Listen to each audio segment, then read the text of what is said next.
Welcome to the Bober Academy Football Podcast, where we discuss all things football, primarily focusing on linemen. My name is Chris Bober, and this podcast is brought to you by the Bober Academy, where our mission is to train and develop superior linemen to dominate on the gridiron. You can subscribe to the Bober Academy Football Podcast by clicking the subscribe button wherever you find your podcast, and you'll receive weekly reminders and weekly updates throughout the season. If you're watching this on YouTube, click the subscribe button and also the little bell for notifications so you'll be notified when we drop 3 weeks into the 2021 high school football season. And in an effort to highlight superior line play, we'll be featuring a lineman of the week as nominated by their coach. So to highlight week 3, we're joined by Coach Seth Turman from Skutt Catholic High School to talk about the Skyhawks 55-27 victory over Gross Catholic just last week. We're also joined by center and anchor of the O-Line, Joe Brinker, who is coach nominated as the Skyhawks Lineman of the Week. So, guys, thank you so much for coming on. Really appreciate you being on the Bober Academy Football Podcast. Thanks for having us. We're glad to be here. Yeah, that's awesome. So let's talk about where we are now, right? We're 3 weeks into the season. Skutt comes off kind of an unscutt year last year. They've won a couple titles right before that. Early exit from the playoffs. So I know you guys got a lot of motivation. And you start out great. Roncalli, take them out. Waverly, 2 overtime game that you guys came away victorious. And then you come out last week and played a tough Gross team. That was a good game. That was a battle up front, man. I've coached a lot of those guys, and you guys went at it. And you guys ultimately came out 55-27, aided by a couple turnovers, but then you really took over the second half. Coach Turman, tell me about the mentality coming off a double overtime victory going into Gross Catholic, right? They're not historically been good. So how do you get your guys to get up for this game after they had such a physically demanding game against Waverly? Yeah, honestly, from a coaching standpoint, that was a huge concern for us. Is you have that emotional high coming off a double overtime win against a Waverly team that's very, very strong, and the kids are probably kind of on cloud nine, just double overtime winning it like we did with a kick. How are we going to respond coming into that next week? Are we going to be a little bit flat? And then also that sandwich between this game, this coming week, we play Bennington. We have these 2 huge games, Waverly and Bennington, and then you have Gross in the middle, who is a very, very solid team, and their O-line their D-line and O-line was very, very strong. And they have a very, very good running back. And I felt like our players kind of got knocked in the mouth at the start, but they responded in a great way to where they realized that team's not going to just sit down, and so they kind of realized we were going to be in a dogfight, and that they responded in a way that a championship football team should. Yeah, Joe, tell me about the locker room, man. What was you guys win this enormous game? It's so awesome when you win a game in overtime. But what was the message? You're kind of the anchor, the center's the leader of the line. How did you guys talk about it? Like, hey, listen, we got to get back up for this game this week. How did you guys approach the game? Well, we were already pretty high after the Waverly win, and so the big message was to, don't let that be the peak. Keep on going up, up, and up. And so the goal was to keep getting better. And so when we went into Gross, I could say we maybe a little underestimated them. But I think when we realized that this was a good football team, we kind of put it together and realized we had to go battle every single play. Nice. And you guys did. That was a dogfight up there. Coach, tell me about this offense. I know off camera we talked a little bit. I've seen your offense back at Millard West, where you ran different formations of personnel on there. Class B, man, it gets a little more down and dirty. But I loved, you guys run power. You guys run option, the triple option, a lot of play action trap. What's the offensive mentality of the Skyhawks this year? I think any offense that Coach Turman, Matt Turman, my brother coaches, he wants to have a physical presence, and he wants to try to dominate the line of scrimmage, and he wants to be able to effectively run the football. And I think at Omaha Skutt, we are a run first team. We're going to try to establish the run, and then we use the run as a way to open up our passing game with play action, with a lot of bootleg stuff. We love the bootleg game. And then we try to take some shots vertically at times when we feel like the time's right. I feel like we do a really good job of play action and then trying to sneak, a tight end down a seam or behind the line or the secondary. I feel like we call those at the right time. And it's when they start getting aggressive with the run support and they're trying to fill alleys and things like that then we can hit them over the top. So we're a run first team. We're a downhill team. But then we're very capable of throwing the ball when we need to. And we're not afraid to throw the ball if that's, what the defense is going to give us. So nice. I love the option football too, and that's something where for Mavs Day, that's. I don't know if you realize this. Coach Turman and I played together at UNO, man. He was our quarterback my senior year, and he was fast, man. He could run that option. So if you guys ever want some option film, I can get some to you guys. Okay, then you can see some O-line stuff too. But Joe, tell me about that. How about what do you think of the offense for an O-lineman? I mean, do you like it? Is it something where a coach kind of comes in and says, guys, get ready, we're going to run the ball? How do you guys feel up front about this? I've always loved running the ball. I think as a lineman, you like to be aggressive and, just be able to go as fast as possible on run plays. So being able to run the ball a lot is, great, especially for all my other guys across the line. But, occasional passes, it's good because, keep the defensive line off guard so they can't just, rush upfield and stuff like that. Yeah, good call, man. Run the ball to set up the pass. I like it. Coach Turman, I know you guys are very fortunate to have a good O-line coach. Coach Virzel, he's one of the better guys out there in this area, man. And I watched the film, and these guys are technically sound. They're always where you never see a play where guys all of a sudden come free. Having a good coach like that, how does that help you guys call plays and work on the back end? Honestly, it just gives you a lot of confidence. I feel like we put a lot of confidence in our O-line and our D-line. And because they're coached so well and because they hammer out all just the technical pieces of that position, we feel confident that they're going to be in the right spot and they're going to be assignment sound to where we're not going to have, mistakes. Sometimes you're going to just get beat, and that's going to happen on some plays. But we feel like majority of the time we're going to be in a position where we're going to be able to have a successful play. And for us, a successful play, if we can get 3 or 4 yards on a play, we feel like that's a good play. And anything more than that is bonus. But if we're running, just an ISO or a power or, even our option veer game, and we can hammer out 3 or 4 yards, we feel like that puts us in a good spot. So that's kind of our mentality is 3 or 4 yards a pop. Anything more than that's bonus. But when we have a line coach that knows the schemes and knows what we're trying to get accomplished, we know that they're going to be in the right spots, and that's always very reassuring. He does a great job technical with them and them understanding angles and footwork, hand placement. He talks about all that stuff, and that's really what allows them to be successful. I will say the first couple games, even against Gross, I look at the other group and I'm like, man, their linemen are so much bigger than us. Yeah. We're not the biggest group up front, but they have great motors, they have great technique, they have great feet, and that allows them to be successful. Yeah, Joe, you're very lucky, man. I mean, a lot of high school coaches, I'm around them a lot, and they're just literally come off and you two get those two. That's how they teach it. But you got a coach that teaches you guys a lot. Tell me about Coach. I know he does get a little intense too, right? So he's very technical, but he's also very motivational, right? Mm-hmm. He's very intense, but I think he's the best offensive line coach in the state, and so knowing that he's that, and so I don't have to leave anything up to doubt. I know exactly what he's telling me is going to be the best thing for me.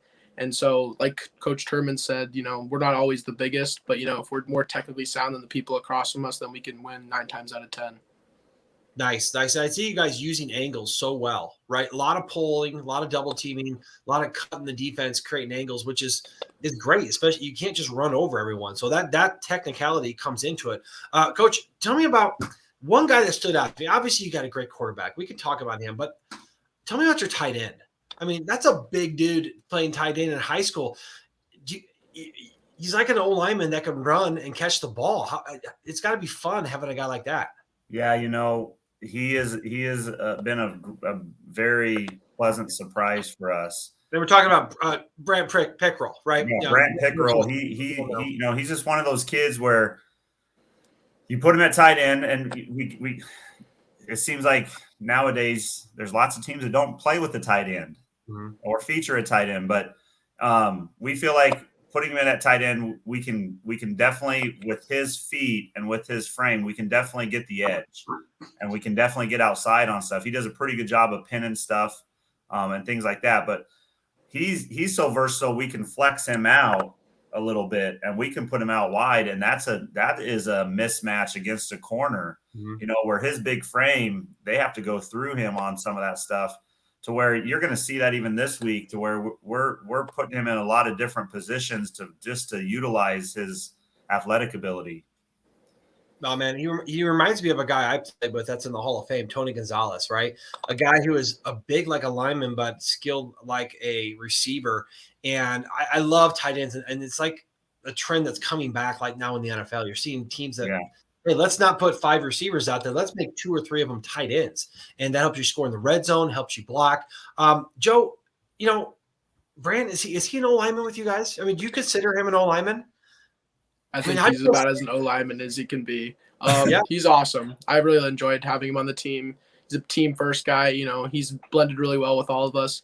And Coach Verse also likes him quite a bit as well. Yeah, if the O-line coach likes the tight end, he's in the group, right? He's one of the guys, and that is huge. You really don't get that in high school. Kind of like a fullback, you don't have many fullbacks. You don't have many like true tight ends. They're usually just tall receivers who sometimes they put on the end. So he's an O-lineman, stuff like that. Tell me, Coach Turman, tell me about this O-line that you got. You said that they're very technically sound. They're not the biggest group, right? But what is your philosophy about using these guys, right? I see on film that you're doing a lot of traps, a lot of counters. When you do a sweep, you're pulling a guy. Do you feel like they're very athletic, and that's one of the things they do well? And what else do you kind of utilize these guys for? Yeah, across the board, all of our linemen, one of the things that I feel like is one of their strengths is they all run pretty well. And when they can run like that, they're undersized, but they can run and they understand angles, to where we typically will try to pull one of them, or both of them. We have some plays where we pull a guard. We have a plays where we pull the tackle. And when you're pulling, those guys got to get going, and they got to get out in front and kind of, open the hole, or they got to be able to pull and then, wrap around a double team and get vertical. And they do a pretty good job of pulling and understanding where their eyes got to go when they're pulling. And so we try to take advantage when we're undersized. We try to take advantage of the fact that we can pull those guys, and that they're going to get there and get there with a little, piss and vinegar, so to say, and open up a hole for us, and that, I think that's when they get some momentum behind them. I feel like that's really when we can really get some things going. Yeah, it's so funny.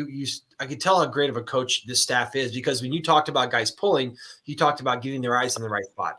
And that's a huge thing that I teach. And I think that so many people underutilize is having a good target. And they're obviously coached very well with Coach Versal. Now, Joe, as a center, maybe they don't let you pull at this level, different levels. I pull at the NFL level at center, but I want you to tell me about your guys on the O-line, right? Who's the funny guy? Who's the serious guy? Give me some insight on these guys. I mean, I hope they get to watch this, and don't be afraid to embarrass them here a little bit. Well, we all think they're real jokesters, every day at practice, but Bo and Nathan are normally the funny guys. Bo, Luke, and Nathan Ike. And then we got Kale Weepin at tackle, and same thing with Tyler Lewis. They're more of the serious, but I think overall we're pretty well bonded together after these 3 years. We've gotten to play together quite a bit, and so it's good to know that the guys to the left and right of you know what they're doing on every play, so you can just be confident in yourself and what they're going to do as well. Yeah, and that cohesiveness is huge, right? It's like more of a synergy thing, right? Together, the sum of your parts is better that way. So that's awesome. Okay, Coach, looking ahead, you guys play in a tough district, right? I know Elkhorn's in there. My son played in Elkhorn, so I'm very familiar with it. But big game against Bennington this week, and you're gonna face a team that, in my opinion, is one of the best ones out there. You guys are right up there because I've seen what you are. I coached a lot of their alignment too, and you're going to get similar guys, but they also have some pretty good skill guys back there too. So you got Bennington coming up, Elkhorn North, Gretna. You guys play Gretna's a good Class A team, and then of course we're all talking about Michael. And then you finish out with a grudge match against Elkhorn for the district, probably. Looking just slightly ahead, what's your guys' mentality coming out of the first third of the season? You know, we're very happy with where we're at right now, and we feel like we've made progress from this first game to the second game, and from the second game to the third game. We know this opponent's going to be very, very challenging and tough for us, but we like that challenge, and we like to see where that measuring stick is for us. You know, it gives us an idea of where we're at, and it also gives us an idea of what we need to do to improve and get better. So we like these challenging games. We feel like it brings out the best in us. We know that Bennington not only has a great line, they are big up front, but man, they have a great running back. Yeah. They have some great skill guys out at the receiver spot. So we know they're very dangerous, you know, offensively. We feel like we have to probably try to match that a little bit with our offense as well, because we feel like, you know, I don't know if we're going to be able to keep them out of the end zone. I hope we can, but we expect them to be able, you know, just because they got some explosive people, they're probably going to get loose here and there. So we know we're going to have to probably respond to that to some extent. So we're kind of prepared that we're going to have to put some points up on the board.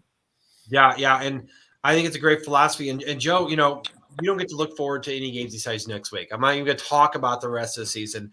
But without giving me any bulletin board material, or any giving away anything specific for the game plan, tell me about your guys' mentality against Bennington, right? Bennington's a good team. Like last year, they were a really good team. And I know Elkhorn we lost to them last year, and they're good all around. What are you guys thinking going into this game? I think the main goal for all of us is to be everyone to do their job on every single play. Mm-hmm. And I think if everyone does their job, we'll be okay. Another big thing is just to be aggressive, because, you know, they're going to be a lot bigger than us at almost all the offensive and defensive line positions. And so if we're more aggressive than them, we normally can win those battles. Nice. That's good answer. Good answer. And then, you know, I guess I just say, just take it one play at a time, right? The last play doesn't help you do anything on the next play. So you can't fall over what's behind you if you keep looking ahead. So Coach, finishing up here, tell me about what do you guys think about the rest of the season? Did you guys setting goals for this year? I mean, what's your theme this year? Every time you have every year you have like usually a phrase or a theme or something like that. Tell me about what is the Skyhawks theme for this year? Joe, do you know the theme? I don't really even know if we have a true theme. I don't know if we do either, to be honest. Well, it sounds like what I heard from a lot of you guys is just like focusing on your job day by day, right? Just every play, just do your thing, kind of do that. But obviously, you have some pretty high aspirations this year. You're Skutt Catholic. The bar is set super high. What about you, Joe? Tell me about what are your goals this year? You and the O-line. You guys sit down and talk about like, what do you want to accomplish this year? Tell me about what that looks like. As an offensive line, we really wanted to stress on just running the ball and, you know, gaining as many yards as possible. I think we set the number around like 250 yards every game was hopeful. Mm-hmm. But at the same time, we were just, you know, focusing on each other and being able to play together the whole year, and, you know, being better teammates, I guess. Nice. Those are great answers. You know, a lot of linemen are shy, but Joe here, you can tell he's a center. You can tell he has to make all the calls because he has no problem telling us what you think. But all right, guys, I really appreciate you guys coming out and doing this. It's awesome to hear from what you guys are doing down there, especially in the trenches with Joe and his boys. But Coach Turman, you know, an old teammate of mine, it's great to see how great you guys are doing out there. Former Mavs kicking butt out there. But I want to wish you guys the best of luck. We're going to publish this out tomorrow. Share with all your friends. And keep checking back in. We're going to keep featuring O-line, and we're going to make O-linemen great again, man. We're going to keep on pushing you guys out there so you guys get some – I want you guys to be known, man, okay? Not just the quarterbacks, anything like that. But, guys, best of luck versus Bennington. Big-time game, and I know that we'll see you out there every week giving it your best. So thanks so much for coming on. We'll put this out here soon. But best of luck to the Skyhawks. Good luck versus Bennington. See you guys. Thank Thank you. you. Appreciate it.